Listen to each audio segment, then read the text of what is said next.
Welcome to the Energetically You podcast, where we talk all about healthy habits, abundant mindset, and optimal wellness. I'm your host, Megan Swan, creator of the Sustainable Integrated Wellness Approach.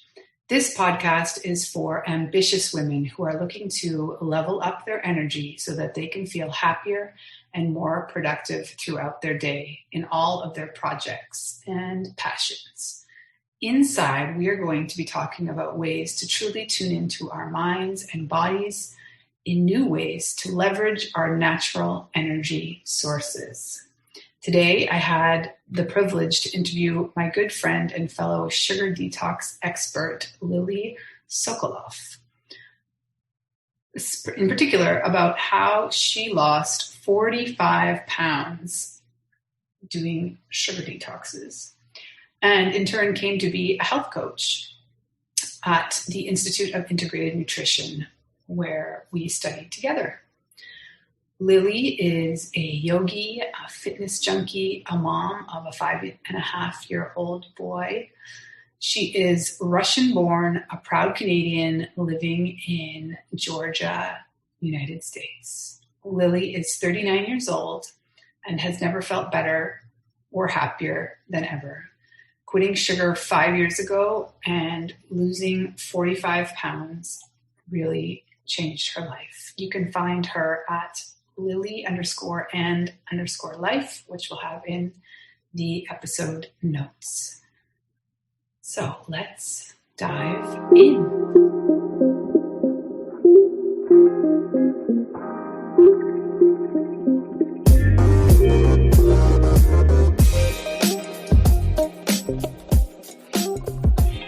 Welcome back to Energetically You. I'm here today with a very good friend of mine, Lily Sokolov. Did I pronounce that correctly, Lily? Almost. Sokolov. And we met how many years ago now? 5 years ago now? I guess so.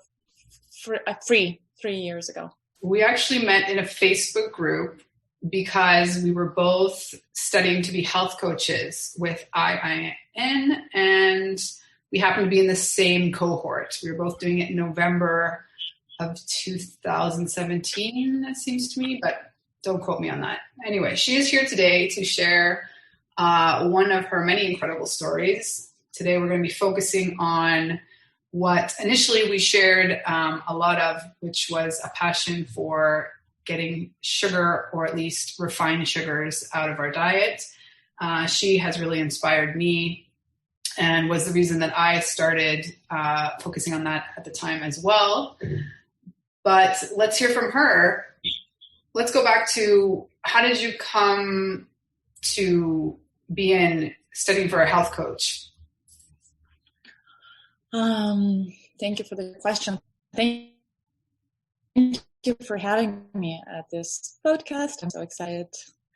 And the story about integrative nutrition was actually started with my sugar detoxes. When I had my son, I was pregnant with my son, and I gained around 70 kilos or 45 pounds. I guess 45 pounds. Okay. And I thought somehow, because of my first pregnancy, that when my son's going to be born, I'm going to lose all that weight. I was pretty confident. And somehow my sister was asking, like, Lily, are you okay that you just kind of gain? I'm like, I'm fine. And plus, I guess the idea of that I exercised a lot, so it made me overconfident that, I'm exercising. That's perfect. I can still eat my cookies. I can still binge on sugar, but I'm exercising, I'm counting calories. That was kind of my perception. And then my son was born, and this 45, I guess I lost maybe 3-4 pounds of his weight, what his weight, and the rest of it stayed. And that was kind of a wake up call. And it took me around maybe 3 months to figure out what's going on. I tried to change activity. I was walking a lot. I was walking with a stroller at least 6 miles whatever. It's just, I'm already switching to miles, I guess, kilometers, how many, 10 kilometers per day. And it still was, weight was stagnant. And somehow, I don't know where at some store, I found this book about sugar detoxes and I started reading it.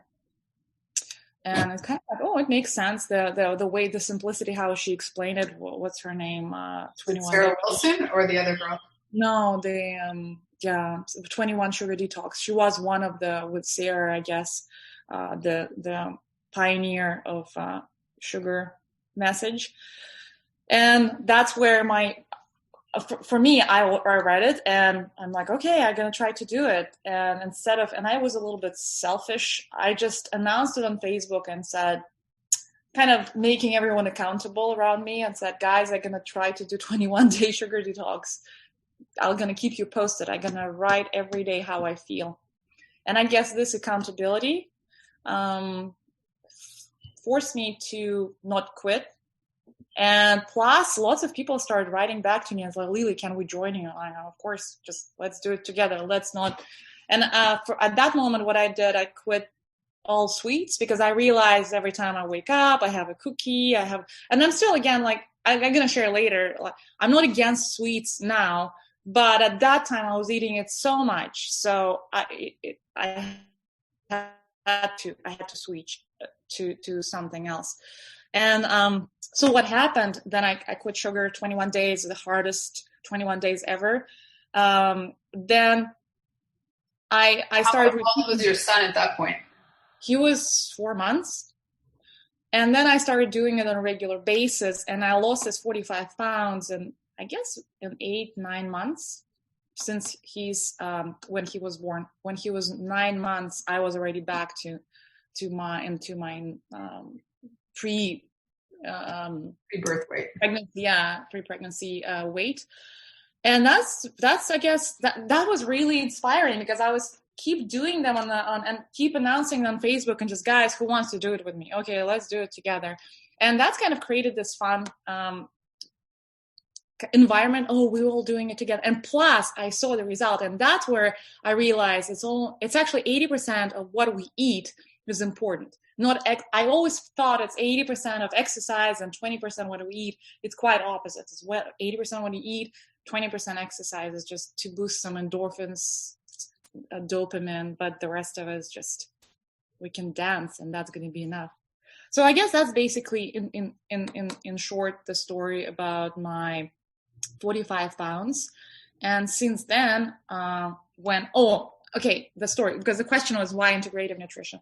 So then when I was keep doing them on social media, and this community of people who were doing it with me was growing, and all of a sudden people start asking me like questions which I'm almost like an expert. Oh, Lily, what do you think about that? What do you think about that? And I realized, okay, I need to answer these questions if these people asking me.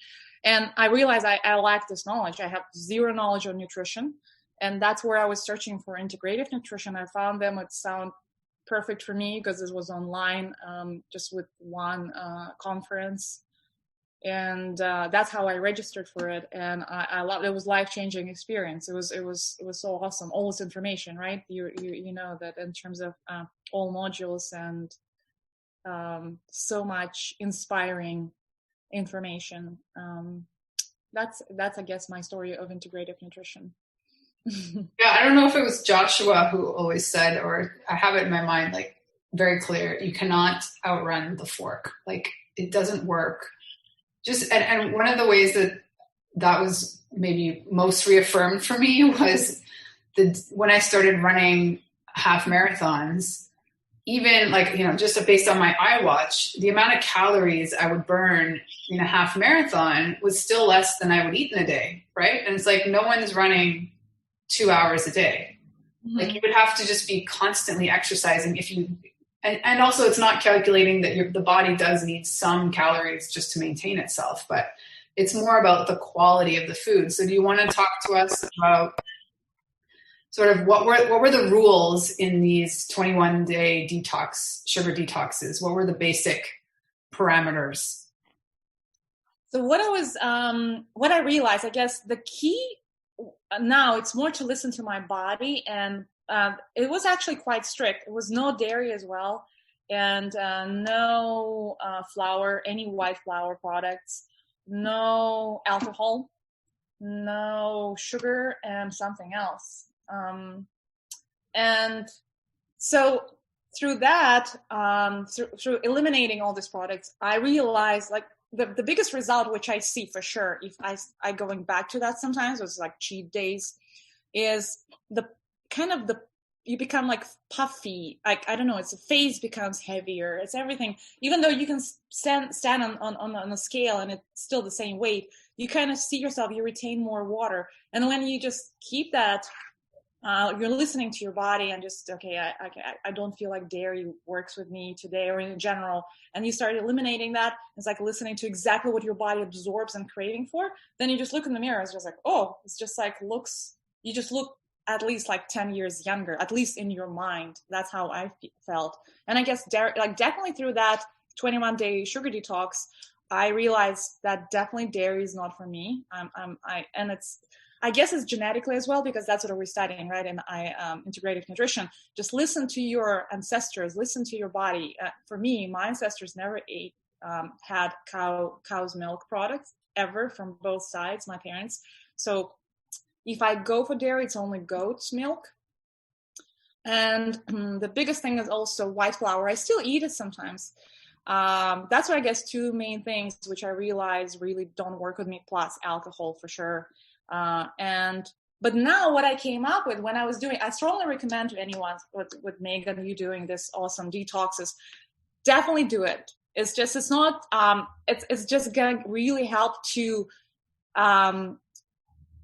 and do it with a group setting for sure, because it's gonna help you you're gonna feel accountable. That's 100%. Group setting helps because every moment you feel it's all habits. We're built for years, because I was recently visiting my parents. Everything with the eating is just dairy products. It's whatever. We had cottage cheese, milk, sour cream, everything. And it's like whole table is all dairy products. And I'm like, hey, like how I used to eat that for 20 years, right? So it's definitely group setting. I strongly recommend that. It's definitely with someone who knows and has been there and tried it and knows which obstacles you might face. And but eventually what I suggest through this type of detoxes, come up with your own intuitive program, right? That's the goal, right? We just do it. Like, I realized I was strictly following that routine for a year. And then I realized, okay, now I feel strong enough to create my own. And that's what we were learning the most, right? At Integrative Nutrition, create your own intuitive eating. And that's what I love the best right now. It's not like I'm on a diet, but okay, if I feel like a small piece of cake once per week, I eat it, but it should be good quality cake. Something which I know about, where it's made, not some junk cake. It's all about more quality and savoring that instead of just binging when you're watching TV, or it's just more, life becomes better, right? It's just tastes better. Definitely. Can you go back to the part about your parents? Because I feel like it's an area of concern for a lot of people who start to shift their diets, and then they always feel that there's going to be resistance, maybe with their partner in life or their family, depending on what their living situation is. But I mean, have you even broached that topic with your family, or how does that work when you go home, for example? When I visit my family, I try to be polite. Because I'm not next to them, so I visit them only for 1 or 2 weeks. So I kind of eat a little bit of whatever. I'm not like, oh, I'm on a diet. It's like the less attention you attract, actually, it's better. You just pretend that you're eating. No one even notices that you're not eating, actually. That's the number one. It's just, no, the worst thing you can do is just say, oh, by the way, I'm not eating dairy and sugar, everyone. Okay, it's okay. The entire family, including your grandma and your aunt, and everyone's going to feed you that stuff for that reason, because just to prove you're wrong. So you just kind of quietly eating everything and saying how everything's delicious, because they were waiting for you and they're just cooking for you, right? But then what the biggest challenge was with my husband, when he was definitely, since childhood, a sugar junkie. If I was more like a a light sugar addict. It's more like all females, oh, cookie here, cookie there. He was literally sugar junkie when he remembers when he was a child, he would his parents were hiding sugar and he would find it and he would eat it with spoonful of it, like all that story. And eventually that was the hardest part. When I announced and I said, I want you to do it with me because it's going to be so hard for me to do it by myself. And that was really challenging because in order, like for me, I had to support myself. Like, okay, how I gonna be my willpower, right? But plus always watching him, because first 3 days he literally was running all over the apartment. So because I threw away all junk, all sweet stuff, everything. There was nothing at home. So he was literally running over, opening all drawers and searching for something sweet. So. And he literally had withdrawal symptoms, like headache, was really grumpy. So eventually we started, I was freezing some bananas for him. Then we started making some raisin, banana kind of thing. So everything at least, let's eat some fruits, but not like real sugar. So, and that's how we were transitioning. Just, I was giving him more raisins or bananas, at least for that. His habit of just eating sugar got slowly was gone, and now he's still not eating. He's extremely grateful for that. He acknowledges that. Of course, he has other health issues, but it's not sugar kind of related. So yeah, well, I feel like I've definitely brought a lot of fruit back into my life, and I find it interesting that it's always sort of this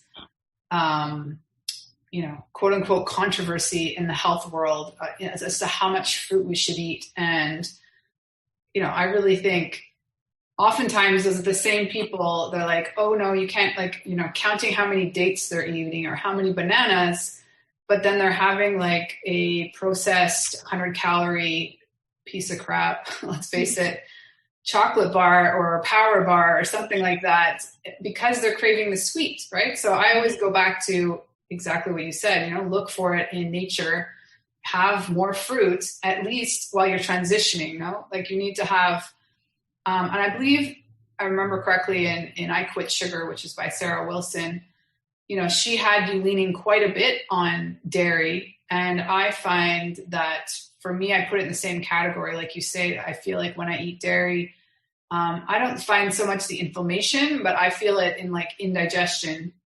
When I eat sugar, I definitely feel like the inflammation.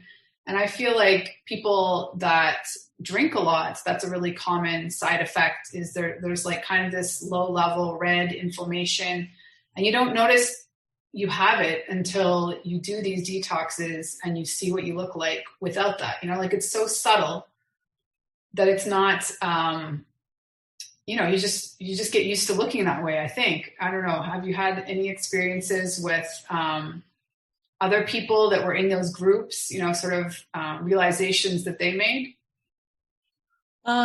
People who joined, who were doing it just for fun with me. Yeah. Several of them. Okay, it's a good question, because several of these women recently contacted me, and they all went back to their routines and more followed the peer pressure of their partners or their families. And what I can say is just with age, it's becoming more and more obvious that when you're eating something wrong, it's kind of keeps accelerating, especially after 40. And some of them stayed, and we in contact. One actually even became strict vegan now, and she cooks amazing recipes. She went way ahead, advanced about that. I guess the same way like you are, just more your recipes are amazing.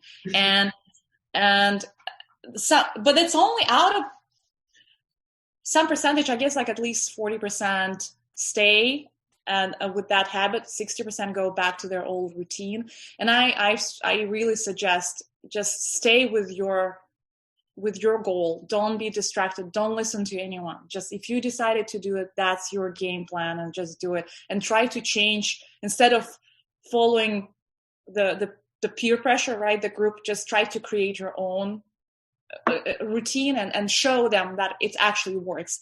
And don't be afraid to confront sometimes and say, That's what I'm doing. Or even be quiet and just still do your game, right? So like, for example, I agree with you. Like, so that's what I have always. That's when my son walks around and wants to snack something, he just grabs automatically an apple instead of some other like chips or whatever. Because I even visit my friend and he has like tons of chips and everything, but they always talks to me about diets and all that stuff. And I'm like, just first get rid of that stuff and put the apples and bananas. That's already going to be a huge step. Don't complicate stuff. Just like make it so it could be so much easier. Yeah. Lily's showing us her giant bowl of fruits that's out on the counter. It's the same in my house. You know, it has to be simple. It has to be attractive. It has to be easy so that's the go-to. You know, like you have to take, maybe you don't absolutely need to remove everything that's not serving, or, you know, that's like falls in the highly processed or junk food out of your kitchen, but certainly move it out of easy, reachable, visible areas. You know, like we are creatures like anything else. The first thing we see is what we're going to start craving. So if you have that stuff out on the counter, that's what you go to. Whereas if you have a diverse bowl of fruits, sometimes they even have like vegetables in that bowl. The kids, and also in the fridge, like instead of having all the produce, you know, tucked away in drawers that you don't really see when you open your fridge. My kids open the fridge and they see everything's, you know, in glass containers, colorful, ready to eat. And that's what they ask for when they open the fridge. You know, like every kid in the world opens the fridge to see what there is to eat, right? And so if things are at their level and easy for them to access and easy for them to eat, well, I think it's a lot easier for all of us. I mean, you know, I sometimes think back, like I don't often think to myself, I'm craving carrots, for example, but we often go to the fridge when we're bored or, you know, like it's like unconscious. And so then I'm like, well, I'm probably not even hungry. I'm just going to have a couple carrots first. And then if I still think I'm hungry, then we'll, you know, investigate what's to eat. But it's this unconscious eating that I think is often the culprit of most of the snacky habit we have. And it's usually there that we're getting all of the sugar or more of it in the snack culture. So I think it's a big thing. Can you recommend any snacks besides fruit that you love in your family? Now about snacks, it's a good question. I'm just usually banana is my favorite. If I really feel, I'm a big fan of intermittent fasting now. I guess that's what really works for me because I guess from my mom's side, I had a history of diabetes. My grandma died of diabetes, so I know I'm very sensitive to sugar. And every time when I snack, I feel I start. So I guess that's another part of listening to your own body, right? So I know if I snack on something, if it's not a big kind of meal, I get hungry very quickly. In 15 minutes, I'm going to be just hungry. So for me, it's easier just not to eat at all. So it doesn't trigger anything in my body. So it kind of stays dormant. And I'm like, oh, I don't feel anything. I don't feel hunger, but I don't feel, I feel that I want to eat, but it's not just kind of strong feeling, right? So I prefer intermittent fasting. And then I love big, like Mediterranean style meals sometimes, just lots of salad, lots of whatever, it could be some sweet baked potatoes, regular baked potatoes, some rice, and all of that. I love this type of meals. And then I eat it and I forget about food for the next 4 or 5 hours. I guess that's kind of my recent intuitive process, but my favorite snack is, I guess, banana would be, and a cup of green tea with matcha tea with oat milk, and sometimes maybe a spoon of collagen and ghee butter or coconut butter in it. That could be my recent snack. I just realized I don't get too much collagen, so I have a green tea because it's kind of cold right now in Atlanta, and that's, I guess, my snack. And then I wait until lunchtime. I'm gonna try that. That sounds good. Well, thank you so much for being with us here today. Is there something you wanted to leave us with in terms of your takeaway in your journey of losing weight or becoming a health coach? I guess it's more the way the moment when you start listening to your body, that's the key, right? And everyone said, and a couple of my friends said to me, Lily, you make it sound so easy. Oh, listen to your body. But that's the hardest part of the whole process, right? That's why I guess you also do some yoga and relaxation, because this relaxation techniques really help to start listening to your body. It's kind of a chain reaction. And then you start listening to your body, you start eating what your body needs, and then it's continuous. That's the best way to stay young. Is to I usually joke, it's just more my favorites, yoga stretches and not inflammatory type of foods is my natural facelifts, because you definitely notice when you start doing these two things, it's just like your neck is toned, you look like everything, you look young. And I guess that's the most important. It's not about, forget about scale. Don't measure yourself on the scale. Just look at yourself in the mirror, and just, if you see you're glowing, I don't like scale. I don't have it. And it's just more about your visual, your perception, how you wake up, how your head is clear, how much more energy you're going to have, right? It's like when we start limiting sugar, how much energy now we will both dancing on in social media. Yeah. So yeah, definitely a bonus. Mm-hmm. And of course, do it with a good group setting, as with Megan, and just enjoy it, have fun. Amazing. Yes. Yeah, Lily is also an incredible yoga teacher. I didn't mention that, but you have always been an inspiration, and I so appreciate you sharing that story and your experience. And I love the takeaway that it's really ideal to do these things that, if you're doing your first detox, is not easy, and you can really benefit and in fact need a group setting or, someone to keep you accountable, so that you can get through all the phases of it and really see the benefits. And at the end of the day, that's where the intuitive eating comes, is you gradually introduce things again so you can be really aware of what it is that's either making you feel like crap or pulling your energy down, or, making your face puffy and not look, as radiant and amazing as you can. So thank you so much for being here. And hopefully we'll have you on again. We'll go down a different story path some other day. Sound good? Sounds great. Thank you. Thank you for having me.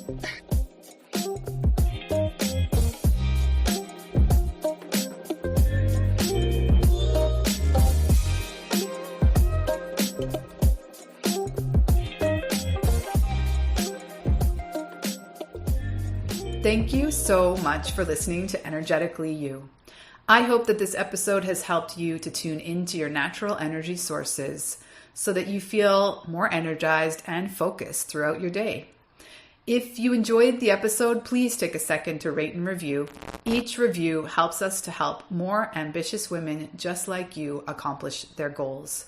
Don't forget to take a screenshot, share it on social or in your Instagram stories, and tag me at Megan Swan Wellness. See you soon.